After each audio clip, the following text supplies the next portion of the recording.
word of prayer by Mrs. Marian Ifri Poku. Shall we invite her? Father, we thank you this afternoon. Thank you for our lives. Thank you for the opportunity to gather here for this first meeting. We pray, Lord, asking for clarity in our presentation. We pray for understanding for our audience. We ask you, Lord, to guide us to a successful meeting. This we ask in Jesus' name. Amen.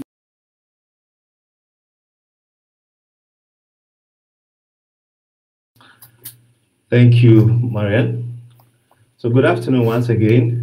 Director General of the SEC, Reverend Daniel Ubami Tete, Deputy Director General for Legal of the SEC, Mrs. Deborah Ajimfra, Deputy Director General for Finance of the SEC, Mr. Paul Abebu, management and staff of the SEC, invited guests, our online audience, and of course, distinguished members of the press. On behalf of the SEC, it is my privilege to welcome you to this very august event. I'd like to set the ball rolling first and foremost by inviting the Deputy Director General of the SEC, Mrs. Deborah Ajimfra, to give us a brief statement regarding the purpose of today's event. So, Madam, over to you. The SEC's mandate is investor protection under the Securities Industry Law 2016 Act. So, in line with the mandate that we have, the SEC, the Director General of the SEC, is here to give an update on what we've done since we did the bailout in November 2019. The SEC has been giving regular updates, but in 2020 we haven't given an update yet. So the essence of this meeting is to give you an update as to what has happened so far since the last update we gave to the general public, and also give you an opportunity to ask the questions that you want to ask about this process. So that is why we are here today. Thank you. Thank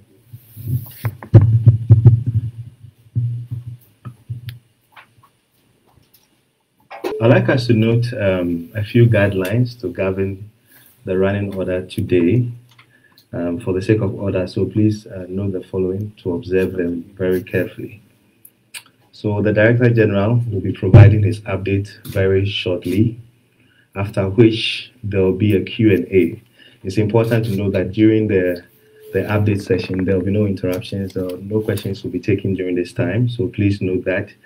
And also for the purpose of order, if you have a question during the Q&A session, please raise your hand and wait to be called upon before you ask your question. A microphone will be provided, especially for the sake of our online audience for this purpose. The questions will also be taken in batches of 3, after which responses will be provided. We also encourage that all submissions be kept as concise and as constructive as possible. Last but not the least, if you need to use the washroom, it's just on the outside of this door to your right. So thank you for noting these important guidelines which will cover in today's event. So on that note, we are at the cusp of today's event. We are where everyone has been waiting for. And to give us today's brief is no other person than the Director General himself of the Securities and Exchange Commission, Reverend Daniel Ubami Tete, who will be doing us the honors today. So Reverend, the stage is yours and we are ready. Thank you. Thank you very much, Godwin, and a warm welcome to all of you, ladies and gentlemen of the media. Thank you for accepting our invitation to come for this press briefing. We do regard the media as an important partner, let me put it that way. We like it when the media is able to project right information. Indeed, the securities industry has information as a key element. And information, good information, or misinformation can have a negative impact. Good information has a positive impact, but misinformation And let me say, jumping the gun, that this year we're going to begin a series of interactions with the media where we'll offer some training in terms of what we do, because it's important for the media to appreciate our mandate and how we execute the mandate, the tools we have in our toolkit, and so on and so forth, so that you can keep the information flow and let the investing public, or the Ghanaian public for that matter, be fully informed. The first quarter of this year, the performance of the Ghana Stock Exchange, for instance, has been very solid comparatively, but I'm not sure I have heard a lot of such commentary in the media. So we believe that the engagement with the media will help you appreciate more the securities industry, and then you use the power of the media to project the information out there. The last time we gave an update on the bailout was in November of when we issued a press release. But from 2019, before we did the revocation of the licenses and after, we've had a series of engagements with the media. We believe that it's in order for you to get an update on how far so far, so that there's no room for misinformation and speculation and so on and so forth. So really, what we intend to achieve in this meeting is let you know how the bailout has panned out so far and what to expect. We know there are a number of questions out there. We believe that after this session, those questions would be dealt with. So I'm going to proceed in 4 parts. The first will be to deal with the liquidation orders, how many we have secured and so on and so forth. Then we'll look to the second part at the validation of the claims. Again, what has been done and what is outstanding. Then I guess what will be of a lot of interest for affected investors is the bailout rollout. We'll do the full bailout update on how it has been, and then we'll come to the partial bailout to let you know how far so far. Let's start with the liquidation orders. And let me repeat what we have said in the past. Our enabling act, that's Act 929, doesn't give us the power to appoint a receiver when it comes to failed asset management companies. So the only pathway that we had was the liquidation pathway.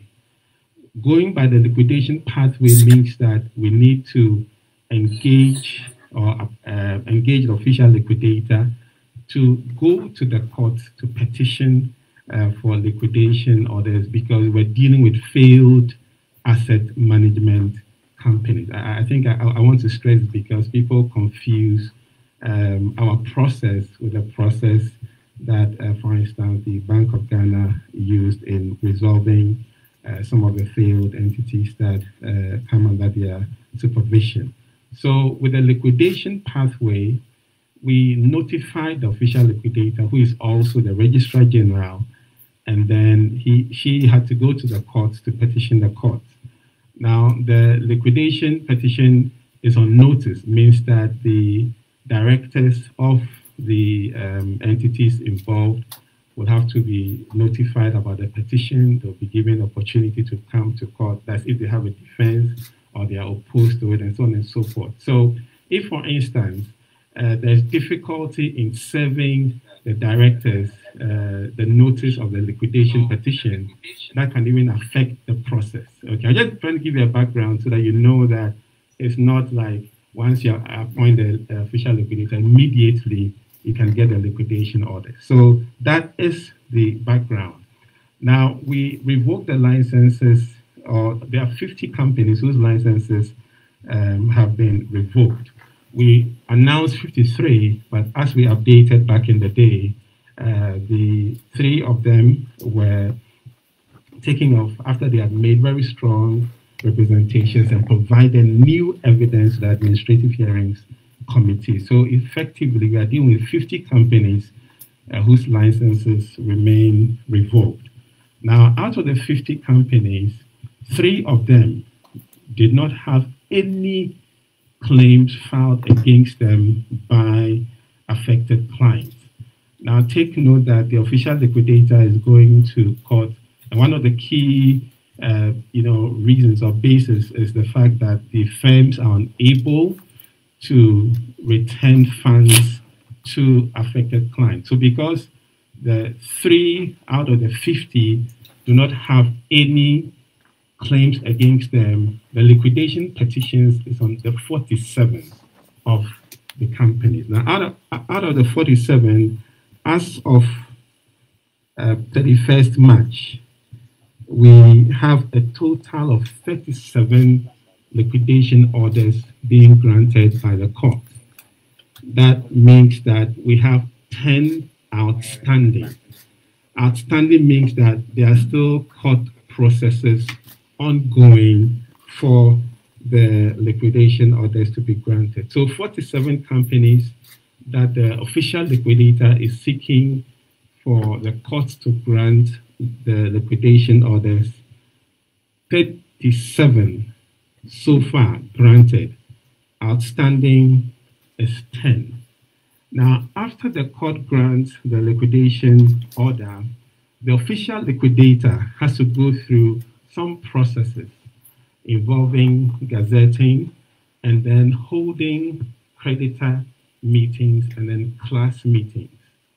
Out of the 37 companies that the court has granted the liquidation orders, the official liquidator has been able to hold creditor meetings and class meetings with 34 of those 37. So 34 out of 37, the official liquidator has been able to gazette and then hold the creditor meetings and class meetings. So there are three that the official liquidator is yet to hold the creditor meetings. Okay, so let me just go over the numbers. 47 liquidation petitions being pursued by the official liquidator, 37 granted so far. Out of the 37, 34 have gone through the process of gazetting and then creditor meetings being held. So 3 outstanding. The 3 outstanding, First Bank Financial Services, ProCap Finance Company, and then Strategic Hedge Capital Limited. I believe that Godwin has a pack for you, so you can get all the details in terms of the names of the 37, the 34. You will get it when you get the press release. So I'm not saying don't take notes, but in case I may be going fast, don't worry, you will get a pack which will give you all the necessary information. So that is on the liquidation orders. Now let me move to the validation of claims.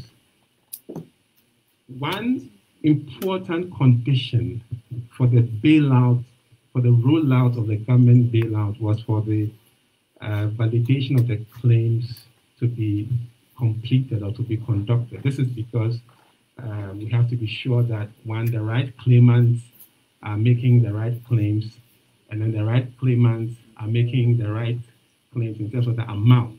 Okay, so the validation had to go through. We appointed an agent who received the claims and also was mandated to do the validation of the claims.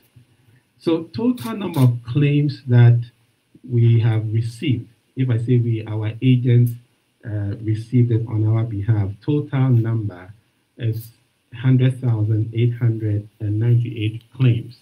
That the total claims received so far. Let me quickly push this in, that the fact that with the liquidation process, until the process is over, claims would come in. So you would notice that this figure I'm giving you may be different from some figures we have put out in the past. It's because the claims keep coming in. Because, for instance, when the official liquidator gets the liquidation order, she have to put out an announcement to all creditors to file claims. So you find that the figure may keep shifting, and our agent always updates us about the movement. But as we speak, or as at the end of Q1, the total number of claims that we have received is 100,898. That's the total received. Total validated, that's total that the our agent has been able to go through, examine, and then established the validity. Total number is 100,700. So total claims received 100,898. Number validated 100,700. That's about 99.8%. So that would tell you that a lot of ground has been covered with regard to the validation of the claim. Now, in terms of the corresponding value, the 100,898 claims received amounts to 11.7 billion. But so far, the validated position is 8.3 billion. So 100,898 translated into value of 11.7 billion, but with the validation, currently what we have is 8.3 billion. That will show you that there's about 30% of the claims filed, the value of which wasn't warranted. And so that will let you know that the validation process is important, because as much as 30% so far has been found to be unwarranted. So that's on the validation of the claims.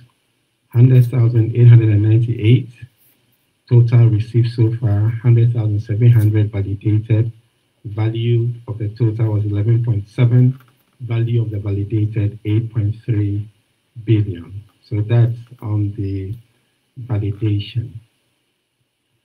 Ordinarily, with a liquidation pathway, the liquidator would, after receiving the liquidation petition, would then go through asset tracing and then be able to recover some proceeds and then make payment to the affected creditors or claimants. But we engaged the government to throw in a bailout. So what has happened is that government agreed to do so. So government has provided money, and then government will take up issue with the official liquidator in terms of whatever recoveries she would be able to make further down the line. So the bailout is a good gesture from the government to provide relief for affected claimants. Now, we started with a full, what we call a full government bailout, and there were two conditions. Liquidation order must be secured, validation must be completed. And so for the full bailout, the companies or the affected clients of the companies where liquidation orders have been granted and then the validation has been completed, they come under the full bailout. So far, the full bailout has been rolled out in 3 phases. Again, you may recall that back in the day, we came up with a list of 20. The first phase covered 20 firms. So affected clients of those 20 firms, they were in the first phase. And there has been a second phase. The second phase had 8 companies in there. And currently, there is what we call a third phase ongoing with 6 companies in there. Let me give you the numbers. But again, as I said, you get a press release which will have all the numbers. So for the first phase, the total value of claims of the affected clients of those companies, those 20 companies, the total value was 1.7 billion. But the validated position came to 1.1 billion. Okay, that's for the first phase. For the second phase, that had 8 companies, the total claims that they had filed came to 1.8 billion. and the validated out of the 1.8 billion came to 1.06 billion. Okay, and then for the phase 3, the total value of claims 637 million, the validated position 556 million. So that's just to give you the statistics. So as at March, for the full bailout, we have a total of 8,370 claimants who have signed up for the bailout. Now, we said back in the day, and let me repeat that the bailout is not mandatory. It's for the affected investors to make a choice whether they will take the bailout or not. Now, if you choose to take the bailout, you have to execute an agreement where you assign your interest with a company that failed to the government, because government is stepping in to provide the bailout. So when we talk about sign-ups, we are talking about the claimants, the affected clients who have accepted the government bailout and have executed the assignment agreement. We did this virtually, so there was, and with the support of GCL. GCL is GCB Capital Limited. So there was a site that was created for all affected claimants to go and execute it. So as of the end of March, a total of 8,370 claimants have executed the agreement. So they've signed up for it. That's what it means. So that means that we have quite a sizable number. Now, the number of claimants that fall under the full bailout, the total number comes to 11,665. So out of 11,665, we are saying that 8,370 have actually signed up. If you do the math, that's about 71% of the affected investors who have actually, or the claimants who have actually signed on or signed up for the full bailout. And in terms of payments that have been made, so let me repeat: 8,370 have signed up, but those who have actually received payment from this number is a total of 6,916. So almost 7,000 of those who have signed up have actually received payment. The total value of the payment is over 760 million. Okay, so it means that there are some people who haven't signed up. I can see the MD of GCL here, and he will tell you that it's a number of reasons. Some have decided not to take it out. There are some who are still in the process of going through the onboarding and so on and so forth. There were some people who had issue with the validated claim, and so they had to go back to the our agent, and then they had to do that back and forth. But I keep saying that the good news is that money has been provided that would adequately cover the liabilities of these claimants. So in terms of the full bailout, we have a total of 8,370 sign-ups out of 11,665 claimants, and out of that, almost 6,916 have actually received payment. And I think that lends credence that this bailout is real. It's not something that it was like a smoke screen being raised.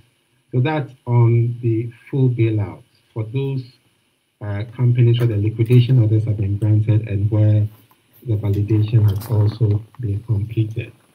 But last year, and I just looked at the press release, it was in November that we issued a notice about what we termed a partial bailout. This was, again, an initiative from the government in view of the fact that the liquidation petition process appeared to be a bit protracted, because of the court processes, and given the fact that there were quite a number of investors who really were depending on their locked-up funds. But we had a lot of representations, people who were sick, pensioners, and so on and so forth. And so, considering all of these things, Christmas was coming and all of that. So there was a consideration of a partial bailout of up to 50,000 of the validated claims. And so with a partial bailout, a total of 64,685 claimants signed up for the partial bailout, out of a total number of 89,233. So the total population, the total number of claimants for the partial bailout was 89,233. But out of this number, we have 64,685.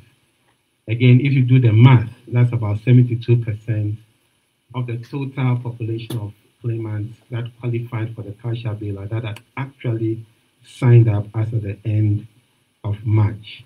So that's the total sign up.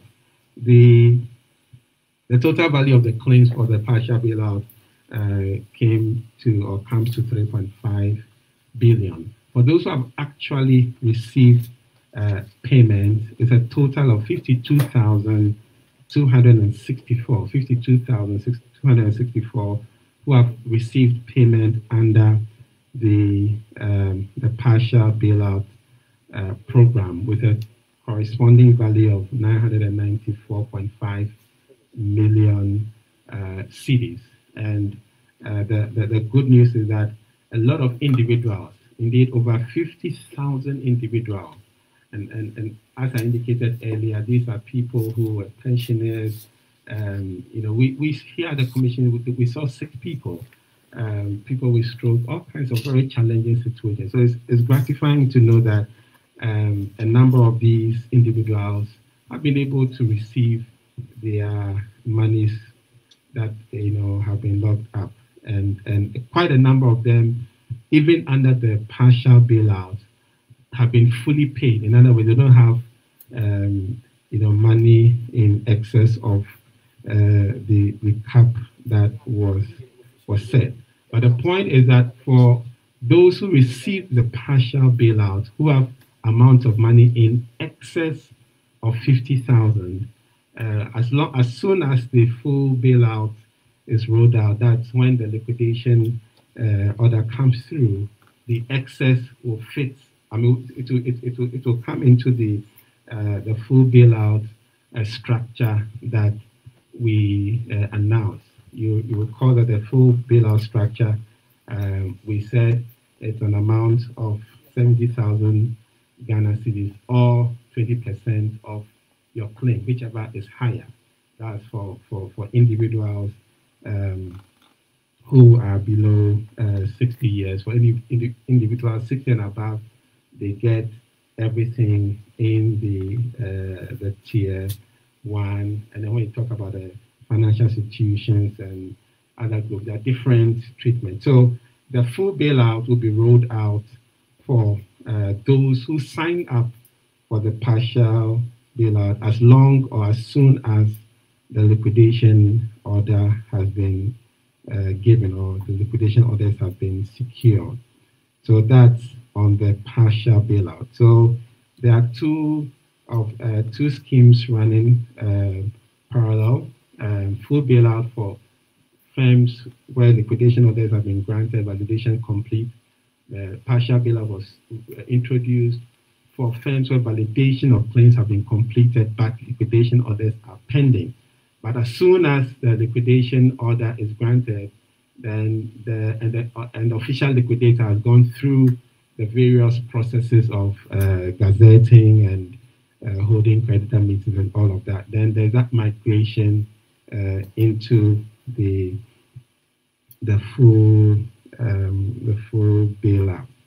So that is on the full and the partial bailout. We are aware that there are some people, because we do get complaints, who are yet to receive a claim ID so that they can sign on to the partial bailout. Sometimes my understanding is that there are some people who they have used wrong numbers, so the communication may not have reached them, and so on and so forth. But in case you fall in the category of claimants who are yet to receive the claim ID to sign on to the partial bailout, all you need to do is you can send an email to the address that I'm going to mention, and then there's also a number, and again, all these details will be in the press that Godwin will be sharing with you, so that it can be put out there. But the email address is gh_fundmanagers@pwc.com. gh_fundmanagers@pwc.com. That if you haven't received a claim ID to sign on to the partial bailout. And if you want to call, the number is 024-2439-453. 024-2439-453. Again, you have the number on the press release I'll be giving to you. Now, if you have received a claim ID, and you have gone to the site, and there's the site www.bailout.rgd.gov.gh, and you have executed the assignment agreement, and you haven't received any text message from, again, the company managing the payment process for us, that's GCB Capital Limited. Again, there's an email address that you can reach them on, and there's a number that you can reach them on. So if you have received a claim ID and you've gone to the site and you have executed the agreement, but still there seems to be a gap, you're not hearing from the manager of the process, please send an email to amfund amfund@gcb.com. amfund@gcb.com. You can also reach them on 055-25-64472.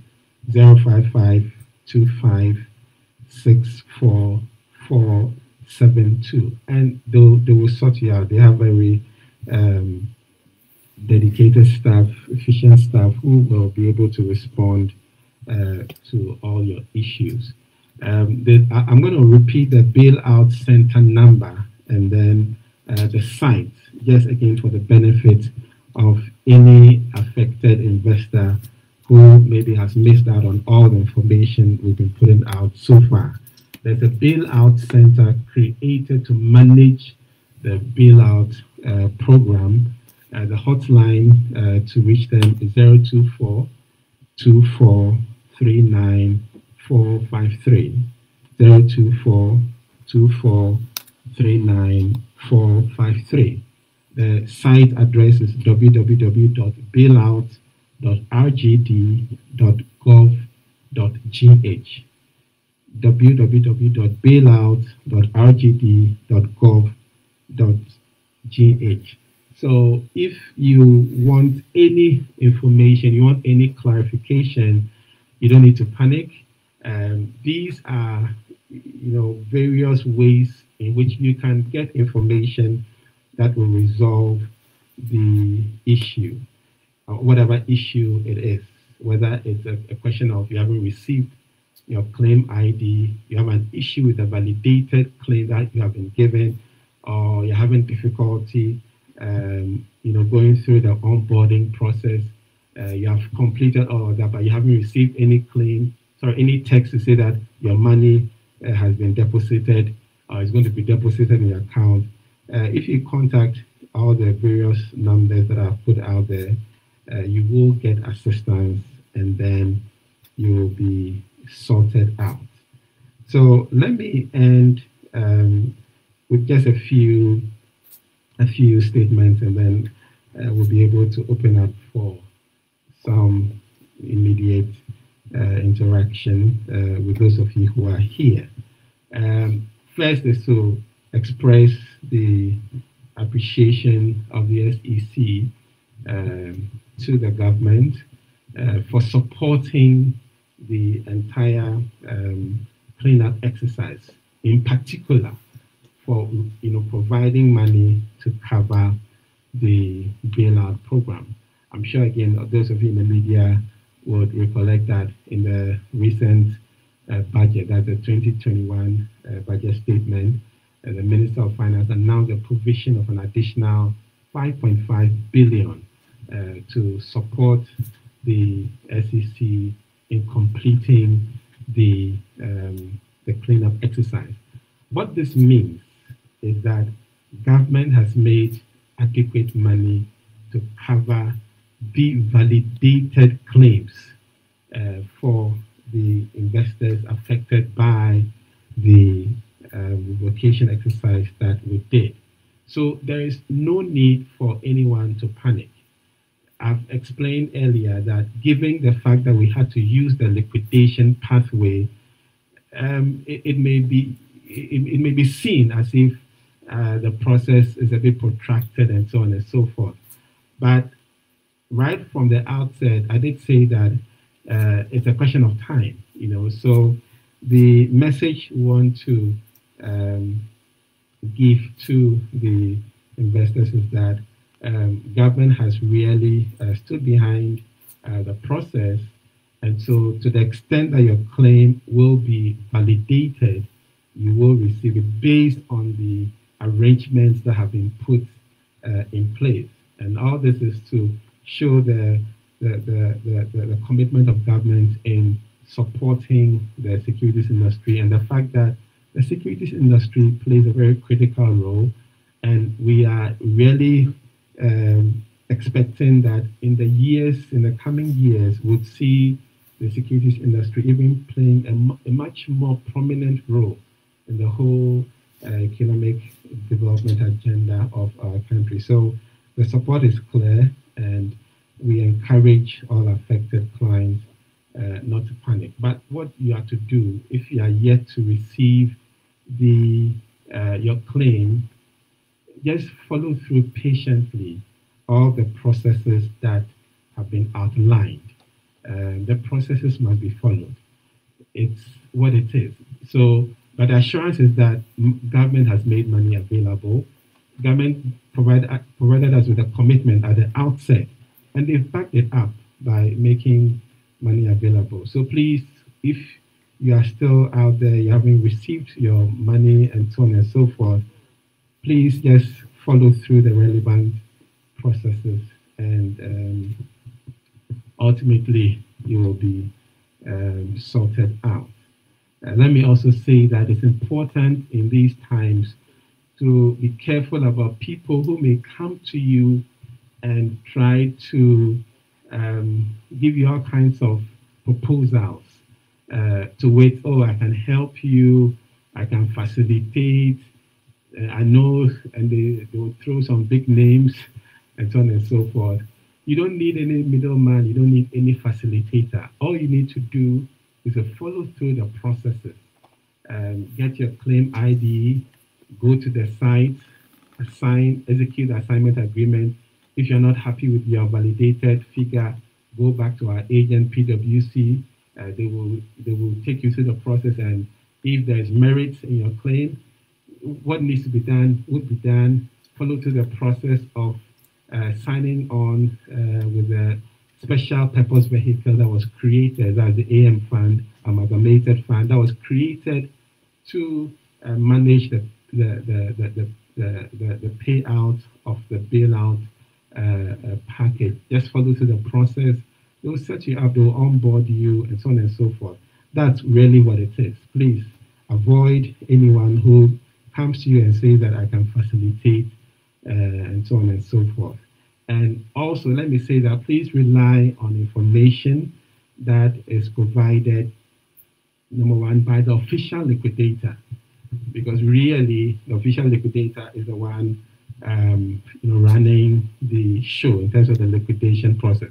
But because we started the whole exercise of the revocation, we are in strong support and we are working closely with the official liquidator. So in terms of information, please rely on information provided by the official liquidator or information provided by us, the SEC. Our commitment is that from time to time, we'll come out with updates to keep the investing public informed.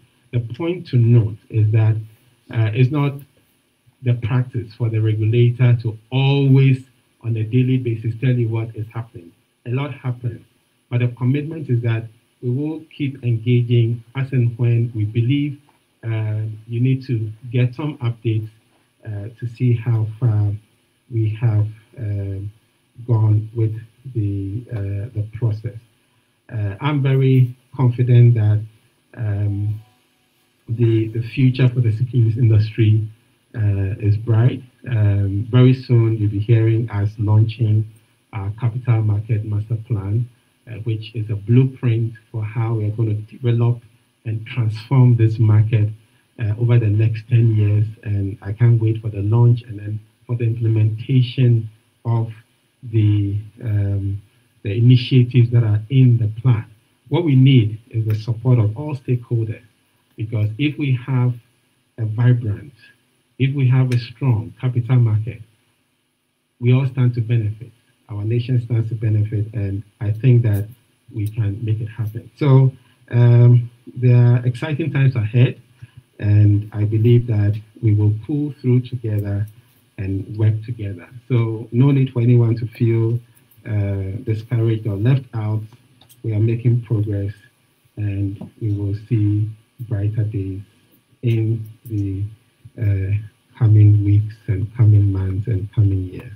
So I think I have covered most of the issues, and if there are some outstanding issues, I'm sure during the interaction time, the Q&A, it would come up. So, ladies and gentlemen, thank you for your attention, and do I take my seat or I should stay here? Okay. So thank you for your attention. Thank you so much. Can we just give him a round of applause? Yeah. So, very holistic updates by the Director General of the SEC on a wide spectrum of issues relating to the bailout program. So, we've touched on liquidation orders, validation of claims, and what pertains to both bailout programs. So, as indicated, we'll open the floor for questions. What we'll do is that we'll take the questions 3 at a time. The microphone has been provided there, so if you have a question, just move behind the mic and ask your question. So I would like to take the first batch of questions directed, so you can just go straight to the mic, and then anybody else, you can just move directly behind him, socially distanced, of course. Okay, so just identify yourself and the outlet you represent, and let's have your submission. Thank you. My name is King Sudasara, Ghanaian Times. I want to find out how much government has released so far for the bailout exercise. Okay, so question number 1. Any additional questions? We'll take this in batches of 3. Okay, Grace, just behind the mic. My name is Grace. I work at TV3. So I think around December or getting to the elections, there were reports that people can quickly go, if your claims are validated, go take your money and all that. After that, there's been a bit of silence. What is currently happening with payment? Are people still going to banks to take their money? What is happening? Okay. I will take the third one for the first round. The third question. Going once, Going twice. Okay, the third one. My name is Emmanuel from Asasi Radio. Now, so I just want to find out, after all these validation claims, did you also record, some investments that have not been validated? And then what are you going to do with such persons? Now, there's a second one I wanted to find out. So let's answer this. Okay, DG, so first read. Okay, so we have indicated that the total value of claims received is 11.7 billion. Okay, the commitment of government was to provide money for the validated claims. Okay, and I think I also said earlier that the value of the validated claims is 8.3 billion. That's as we speak, and it's like 99.8%. So there are still some that haven't been validated, and I'll explain why to your question. Okay. Now, government has so far and I think I did say that the validation has proceeded in phases. So we had the 20 companies, total value 1.7 billion, total validated claims 1.1 billion. That has been provided by government. Then I also said that we had a phase 2, which had 1.8 companies, 1.8 billion in terms of claims received, and then validated claims is 1.06 billion. Okay, and again that has been covered. So and then in the budget statement, a provision has been made for 5.5 billion. Okay, for the first series of monies released by the government, the total is 3.4 billion. Okay, so if you 3.4 billion, right? So if you add the 5.5 billion provision, you find that it covers at least the current validated position. Okay, if you do the math, okay, 3.4 plus 5.5 will be equal to what? 8.9.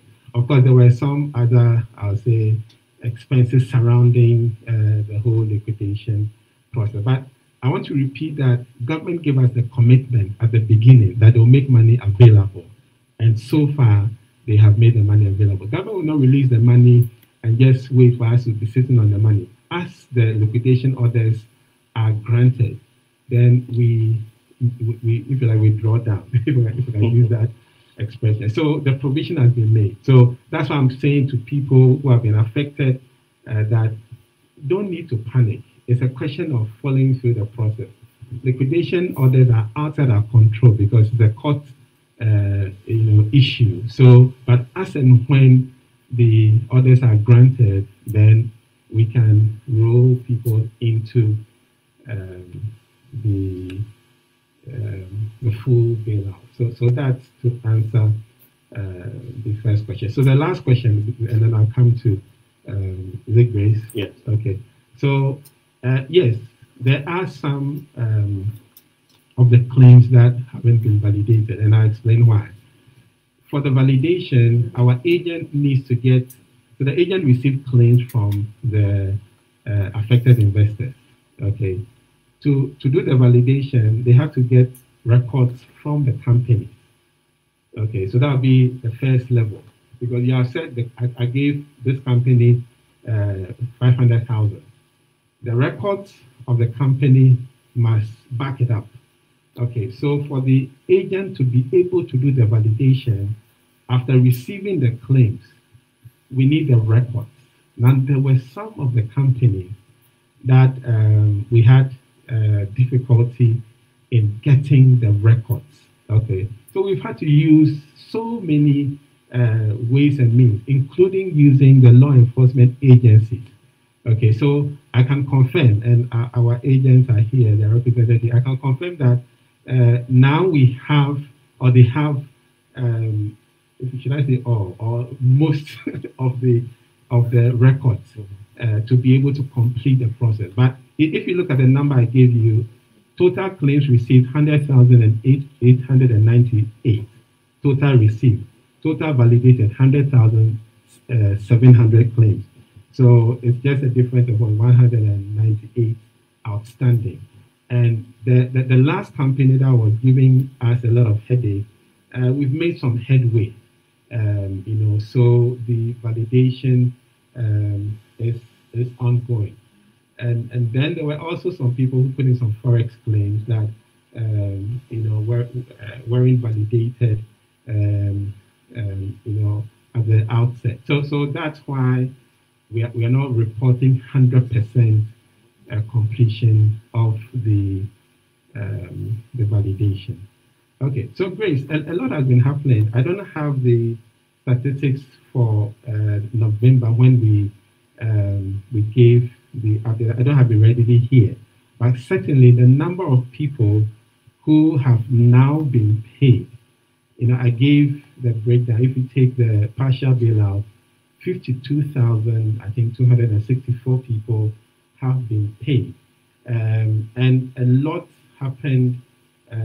I would say in the first quarter of this year.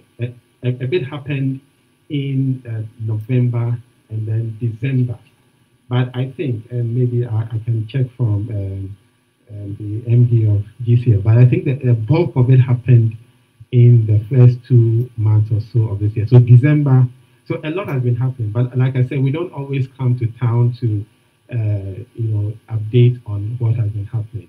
And there were people who thought that the partial bailout was just linked to the election, but it isn't. It wasn't, and it isn't. So it's just a question of the processes.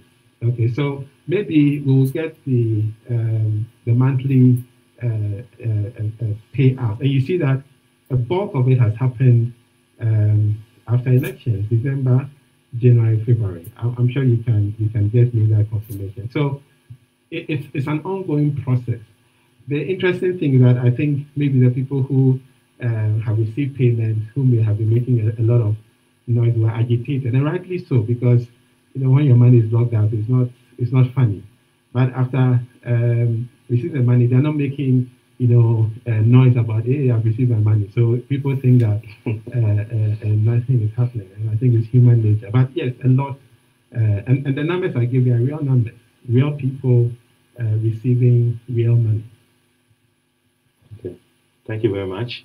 So we'll take the next batch of questions. If you have a question, as we are doing, kindly move to the back of the microphone, and we'll be happy to address these questions. My name is result of the 50 companies that have you recovered any amount, and then if in how much? Okay. Oh, sorry. Sure. What would entreat is that let's try and have the questions in succession. Any additional question? Any hand up? Have a question to ask? Please come and ask a question. Thank you. Anyone after him, just come behind him, and then we can take a question addition. All right.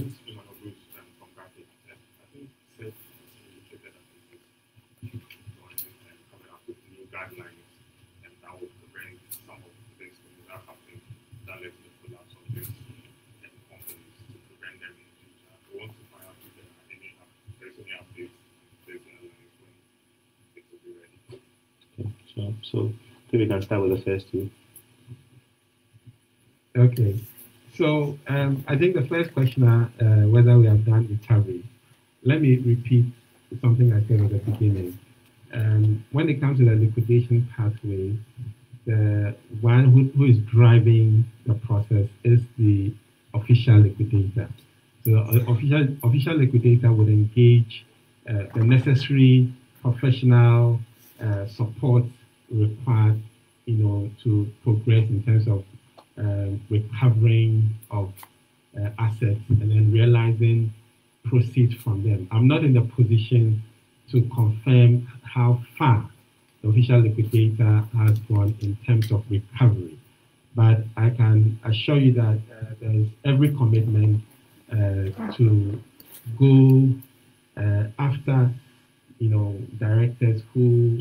use all kinds of means to, if you like, misappropriate client funds or use them for their personal end. So the process is ongoing.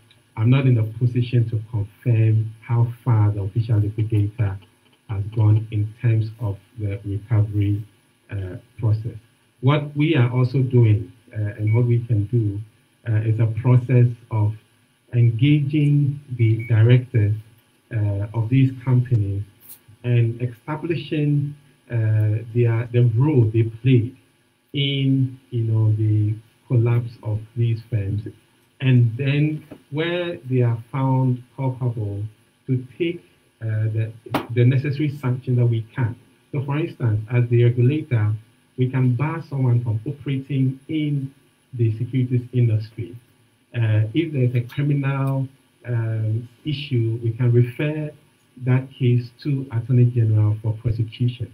So what we can do as the SEC, that process has started, but you have to give the directors a hearing. You have to hear them because of the principle of natural justice. Okay, so the process within our capability, that is ongoing. But as to the actual recovery, how much, I am not in a position to confirm, because it's something that the official liquidator is driving. And she has to recover, and I believe she will be able to make some recovery. So that's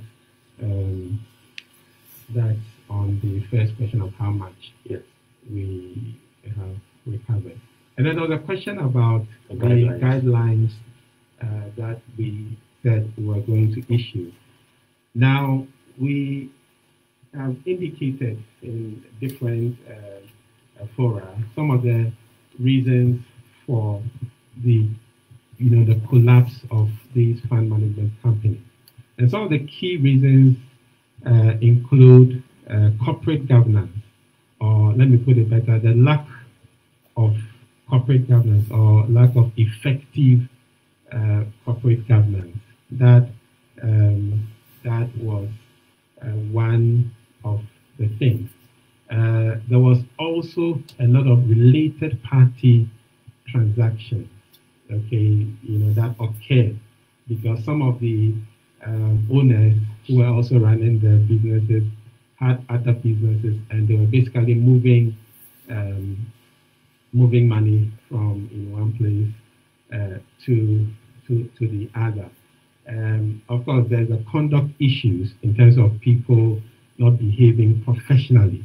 And not behaving professionally also even includes not applying the requisite due diligence and professionalism in managing accounts. Okay, so that was also a contributory factor. Then, of course, people say that what was the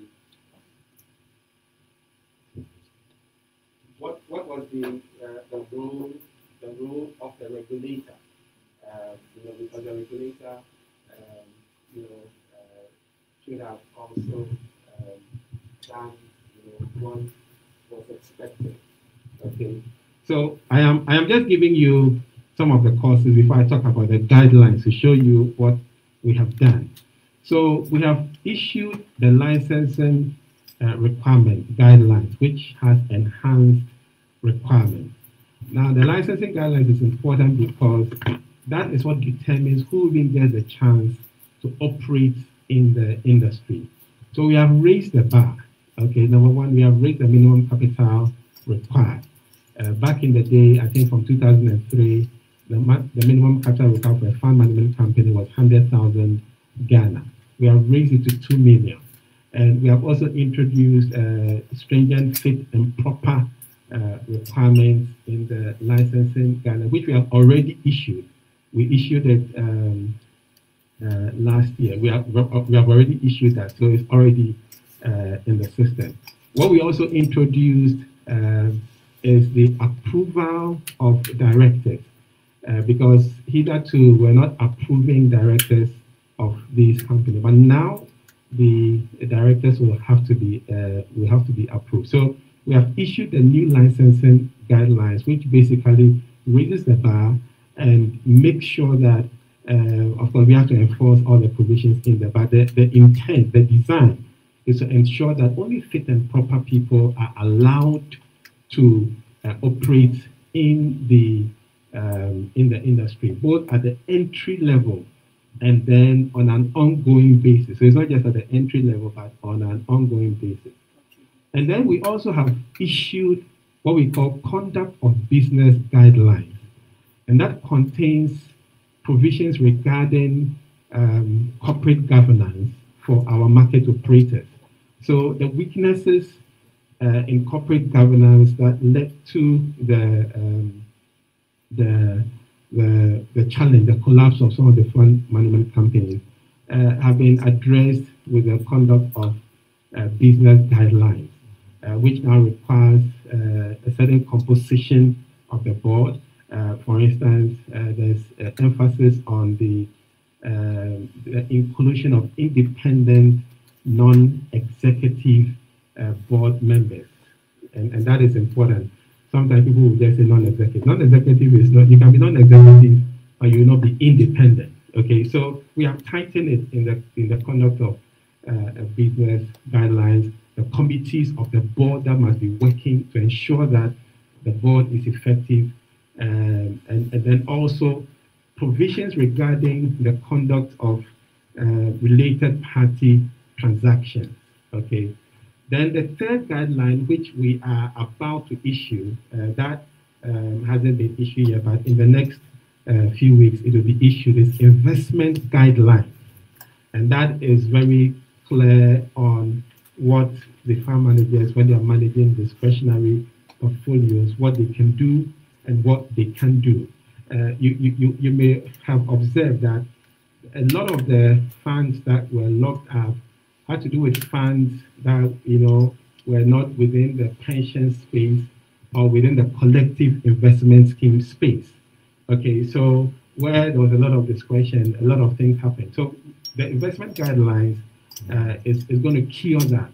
It specifies what is allowed, limits, and so on and so forth. So we have issued conduct of business, we have issued the licensing requirements. We'll be issuing financial resources guidelines, which also supports the licensing requirement. Again, that should be issued in the coming weeks. We're also looking at the concept of self-regulatory organizations that we can use as an extension of the supervision that we provide in the market. Again, we've worked on the guidelines. It's going through the process of getting the market to comment on it and all of that. But to answer your question, we have already issued a couple of licenses that directly deal with some of the challenges that led to the collapse of these 50 fund management companies. And then there are a couple more that will be issuing before the end of Q2 to further strengthen that. Then from the viewpoint of the regulator, what we are doing, we actually started talking about this in 2018, is there are two things I'll highlight. First is the digitization of the commission, because that, to us, is very important, as it will enable us to be more nimble when it comes to the supervision of the market. We are even looking, we really want to leapfrog the process and have a system that you can actually go into the systems of our licensees, our operators, and take information that you need. Because, even digital submission, people can do, things to kind of tidy it up.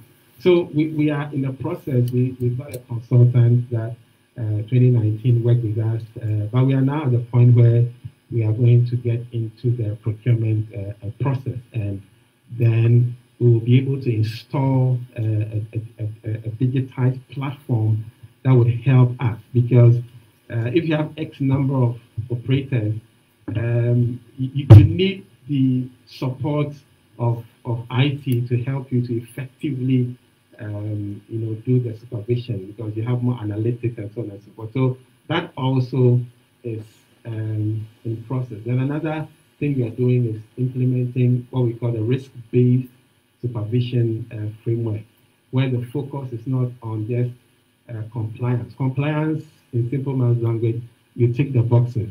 Is this there? Is that there? But risk-based supervision goes further.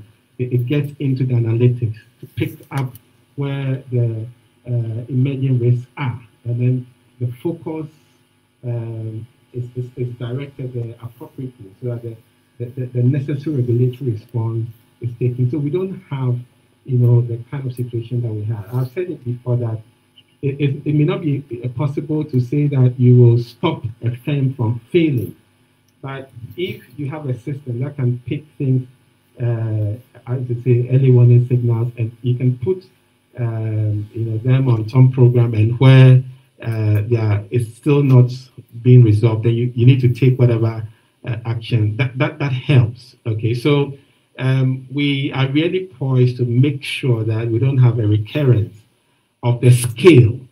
I'm being careful to say that it is a scale. As for fund management companies, they can fail.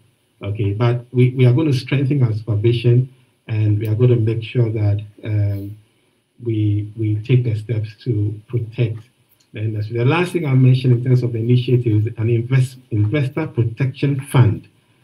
We had a concept paper done, I think, a year ago. We are going to move on that to create an investor protection fund. And out of the fund, we'll do a lot of investor education. In fact, we have outlined an extensive program, because again, part of the problem was people were not aware. They didn't know what to expect, what our operators are supposed to do, what they're not supposed to do, the mandate of the SEC, the functioning of the financial product. So investor education that will be funded a lot from the Investor Protection Fund is also something that going forward will be emphasizing to make sure that we don't have a recurrence of the scale of this failure in asset management companies that we have seen in the last couple of years. Thank you so much. I think we have room for one last round of questions. So if you have a question, please, let's hear you now. Any questions? Okay. This may not necessarily be, for what we've just discussed, but it's still within the capital market. Are you concerned with the latest delisting that is going on? We had one in October. We had mechanical law following suit this year. I don't know the trend or whether it's going to continue, but are you concerned? What are you doing to instill that, so that we don't get, or the exchange doesn't become decapitalized in a way? Okay, thank you. So, please. Rev, let me take a bit of clarity on the Investor Protection Fund. We know the Bank of Ghana has the Depositors Protection Fund scheme, where there's some money to help other people. So is yours also going to have that money, or did I hear you say it is only going to fund investor education? Okay, all right. Maybe let me just clarify that so that Grace will be clear in the mind and hear the other things well. Funding investor education is one of the things that the IPF, Investor Protection Fund, will be doing. So there'll be a formula, for the fund in terms of the use of funds in the fund. I just highlighted investor education because it's a challenge. It's one of the issues that led to the failure, because people would go and, in fact, people are just chasing returns without realizing there's a trade-off between risk and return. So we need to really push the investor education agenda. So that's why I mentioned it. But please, it doesn't mean that that's going to be the only thing that the Investor Protection Fund, when set up, will do. There will be the provision for providing monetary support for investors caught in a situation where their investments experience some challenge. But it will be clearly defined, because there has to be some rules, because you can't be reckless in your investment and then you run to the fund and say that I have to be restored. So there will be clear rules that will govern how the Investment Protection Fund will work. But I'm just saying that investor education is key. So, but it's not an exclusive fund for investor education. So, Grace, you're fine. Okay. Okay.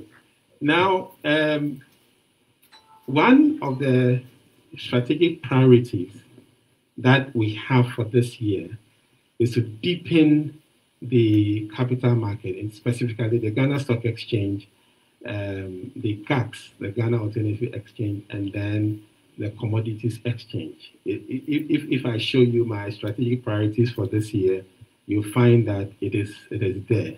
Okay, so and there are a number of activities that we'll be pursuing to achieve that.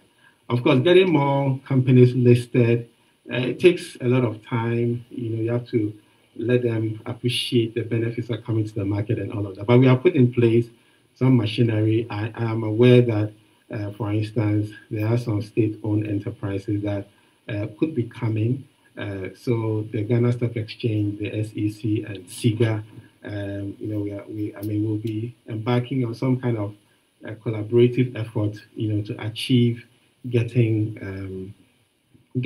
more companies listed.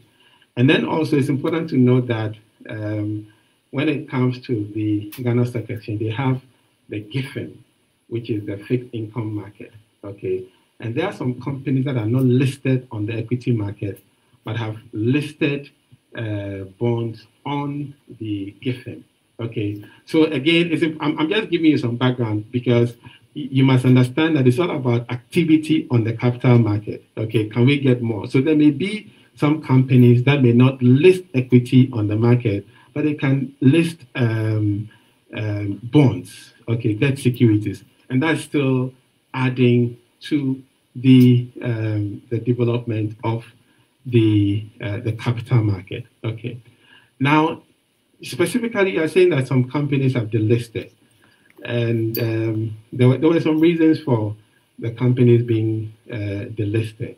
Okay, let me say that being delisted for the right reason is good.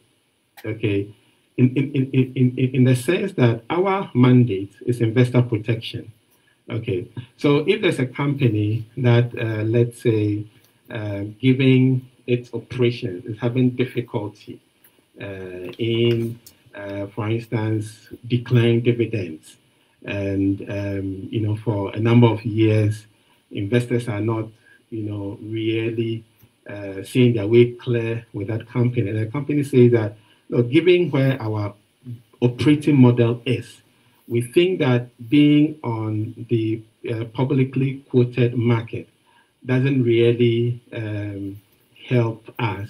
We want to get off the market. That may not be bad. What we are doing, and it may interest you, I didn't mention it earlier, but what we are also doing is we are looking at how to formalize the OTC market. Okay, the OTC market is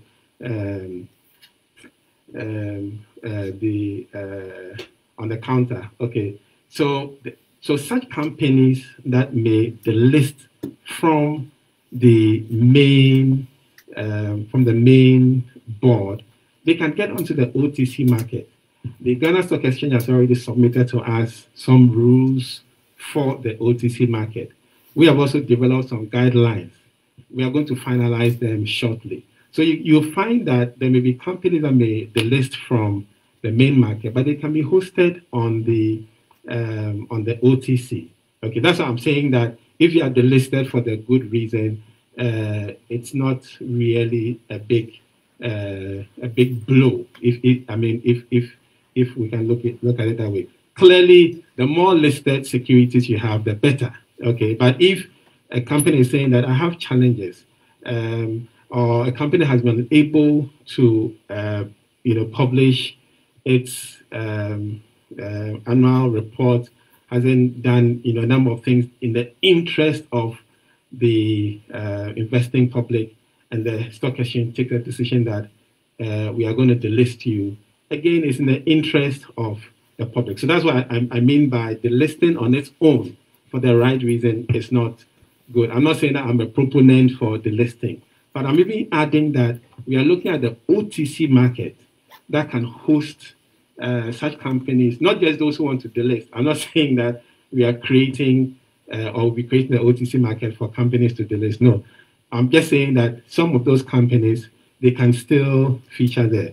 The OTC market will also attract some of the companies that may not want to come to the main market, but may want to use the OTC, to create price discovery for their shares and all of that. So it's not like you don't look at it in isolation. Look at why they were delisted, and if the reasons are good, that shouldn't be a bother. But I'm saying to you that it's as part of our strategic priorities, we are going to look and we are going to take steps on how to deepen the capital market in terms of listings. And as I explained, even if you don't get a company listing on the equity market, that company can list debt securities and it's still capital market activity. Okay, thank you. So we'd like to acknowledge our audience who have been also engaging very actively online, and we'll take a few questions from them. Some have just come in, which we'll have addressed. So the first one, which you have spoken on, but would help for purposes of iteration, is one person asks, and that's Alex from Point, says, if the government has made money available, why don't you go ahead and just pay us? That's the first thing. I mean, let's go straight to the point. The second question is about First Fund. It says, please, would there be processes for those of us whose funds have been locked in First Fund? And that's the second question. Would you like to add one more? Okay. Okay, and the last one, as far as this stage is concerned, is that after receiving 50,000, which you have spoken about, and your funds are more, what is the next step for retrieving the rest? So these three questions. Okay. Let me start from the last one, which is the easiest. I think we did say that the partial bailout was for the companies that have their liquidation, the liquidation orders are pending, but the validation has been completed.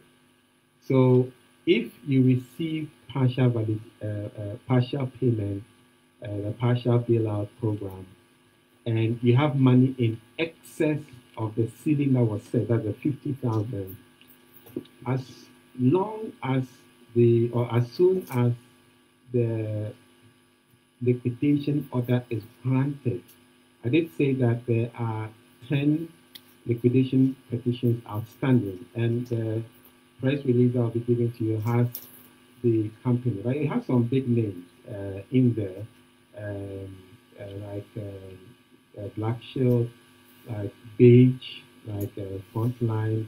I think Liberty is in there. So I mean, there are some pretty big names in there. So I can imagine that there'll be people who may have money in excess of the 50,000. But it's a question of the process.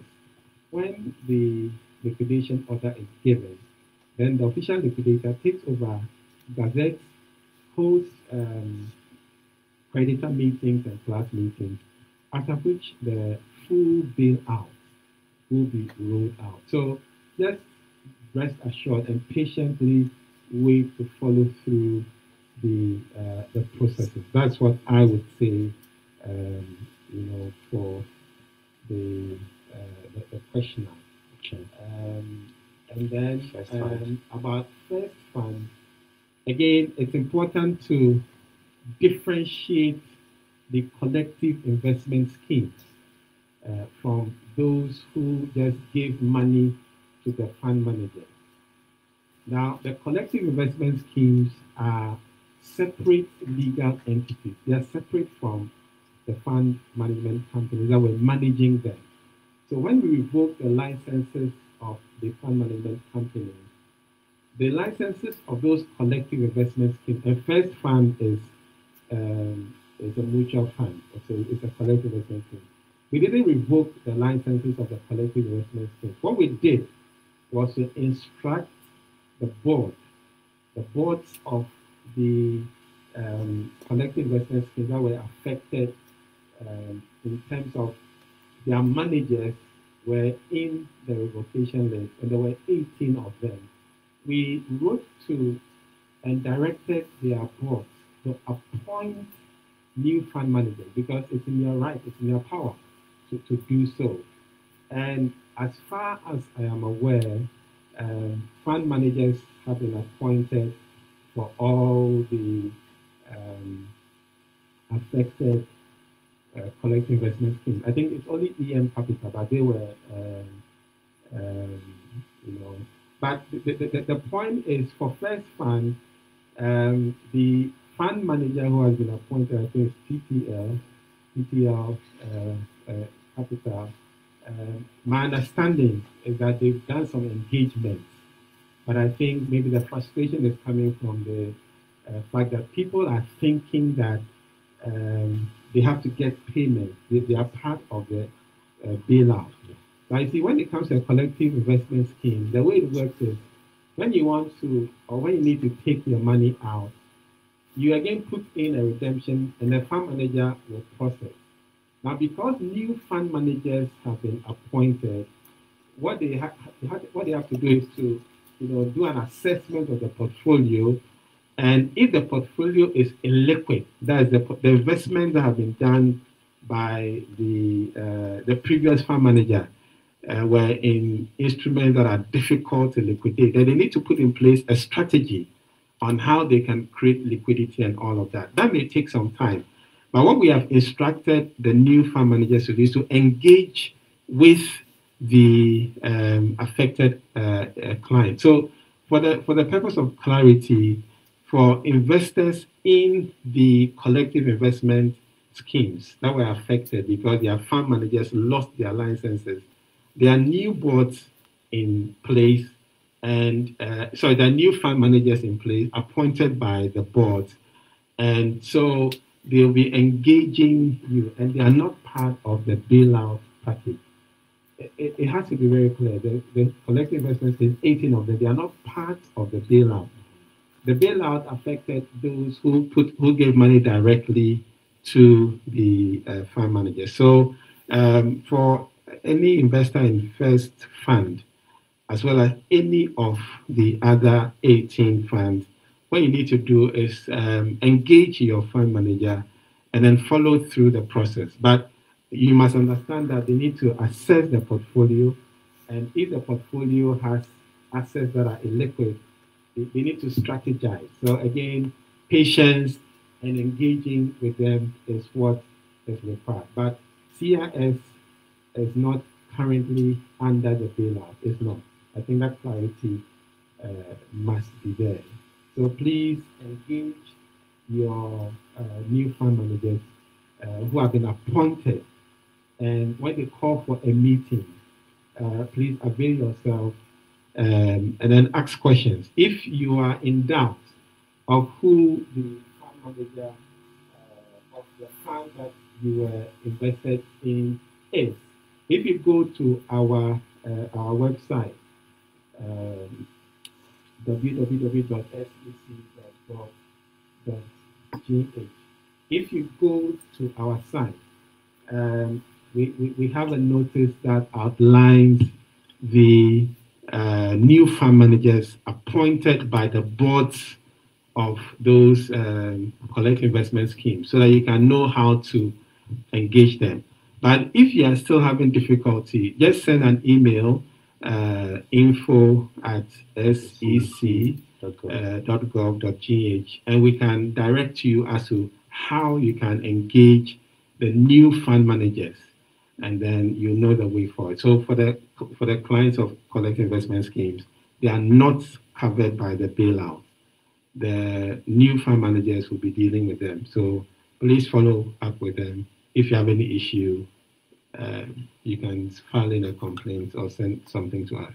And now the last one, if government has made money available, why don't you go ahead and do it instead of waiting for liquidation notice?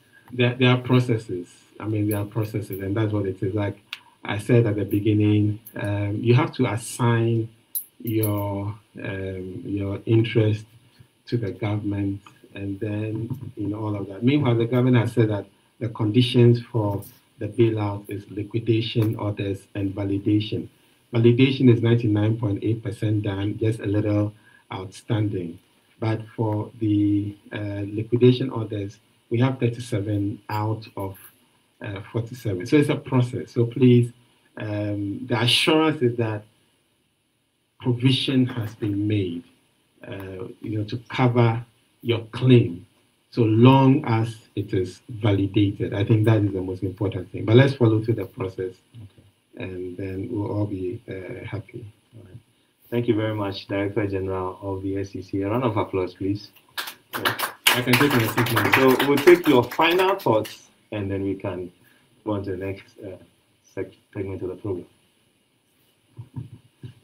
Okay, so I think I just want to say firstly to the media that thank you for carrying out information, and I'll encourage you to, where you are in doubt, just ask and get clarity so that what you put out there will be accurate and reliable, because information is so powerful. And people believe what they read or what they hear or what they see, print and electronic media. So please, I'll encourage those of you in the media to work closely with us. If you're in doubt, reach out to us for clarification. I think we have a very we run an open door policy. We have Godwin. You can reach out, and then all your questions can be answered, so that you can put out good information that will help all of us to become a win-win situation. And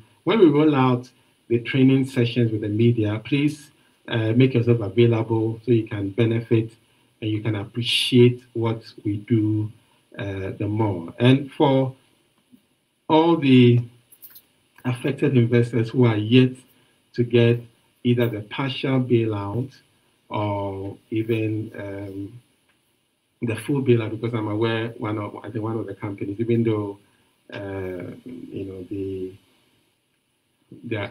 claims were validated, liquidation order granted.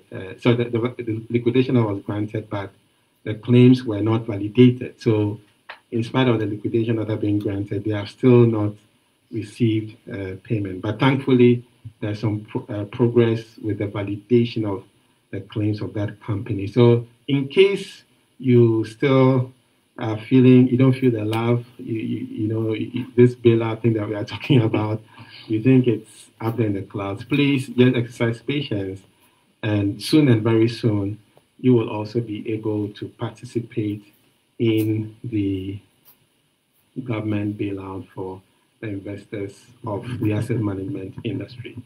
But finally, I want to say that I hear people say that, oh, let me not do business with the fund management companies. No.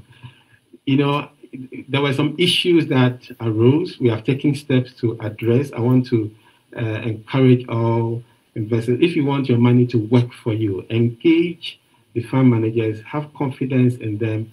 And the thing is to ask questions. People were not asking questions, and they just followed, as we say, follow the crowd. But please, people are making money with the services of these fund managers that we have licensed. So have confidence, approach them. If you're not sure, Warren Buffett says that if you don't understand a product, don't invest in it. But investing is a sure way of growing wealth and winning against the poverty problem we have. So let no one say that I'm not going to do business with the licensed fund management company. People are making good money, I can tell you. So don't count yourself out.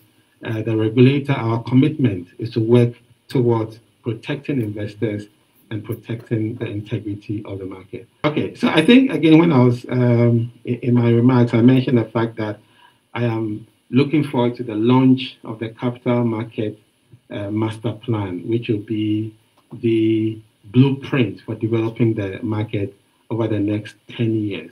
Watch out for the details, but somewhere next month is starting tomorrow, but somewhere next month we are going to do the launch.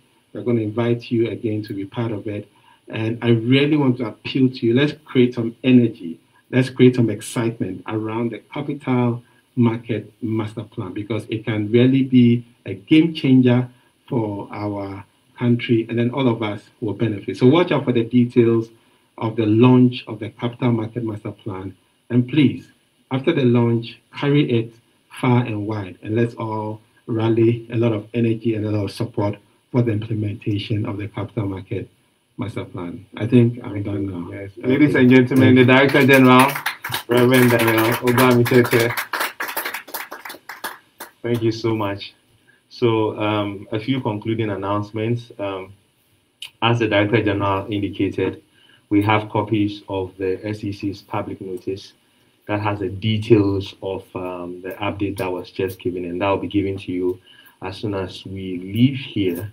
Secondly, we also know that the next update will be announced very soon, so stay tuned to the SEC's channel. And lastly, lunch will also be made available for you to take home as you leave here. Thank you so much for coming. Now, at the SEC, we also believe in honoring people who have taken time to accept our invitation. So to give us the vote of thanks, once again, is Mrs. Marian Efriopoku to do justice to that. Thank you.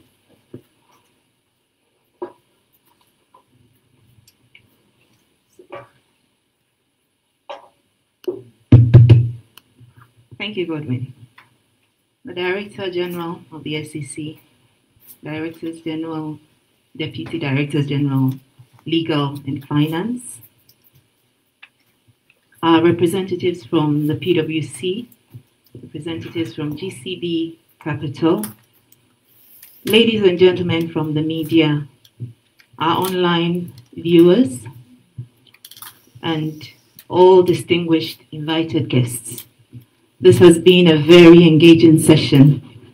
We've given a lot of information out there on the process so far for the bailout. And it's an honor to be called upon to give the vote of thanks. First of all, I'd like to thank Almighty God for making it possible for us to gather here, for giving us life. Thank you so much, DG and the executive team, for putting this together. This really is at the core of our mandate, ensuring that the investing public is well informed. Thank you to our partners on this journey, GCB Capital, PwC, for availing yourself, giving inputs as and when called upon. Ladies and gentlemen of the media, this would not have been possible without you. Thank you so much for taking time out of your busy schedule to honor this invitation. We're grateful. Thank you for your probing questions that brought out more information to the public. And this was put together by a dedicated team of men and women, dotting all the I's and crossing the T's. Thank you for your hard work.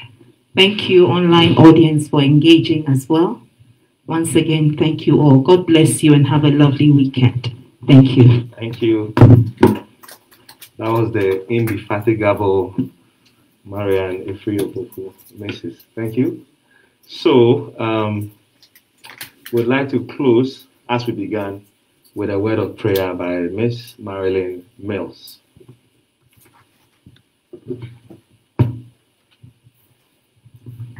Please shall we pray. Most gracious and everlasting Father, we are thanking you for such a successful press briefing event. We are also thanking you. We are humbled by your presence with us today. We are thanking you for chairing this event. And we are saying we are very grateful for a strengthened capital market. We are saying may peace be still as we see you do the uncommon in this capital market. We are thanking you for all those gathered here today. We are praying and committing them into your hands. May you guide us, protect us all as we walk into the coming weeks. This and many other blessings we ask in your Son Jesus' name. Amen. Amen. Thank you. So we are officially at the end of this session, which was brought to you by the Securities and Exchange Commission, ensuring investor protection. Item 13 is just outside the door. The press PCs are also available for you. Thank you once again for coming. Bye for now.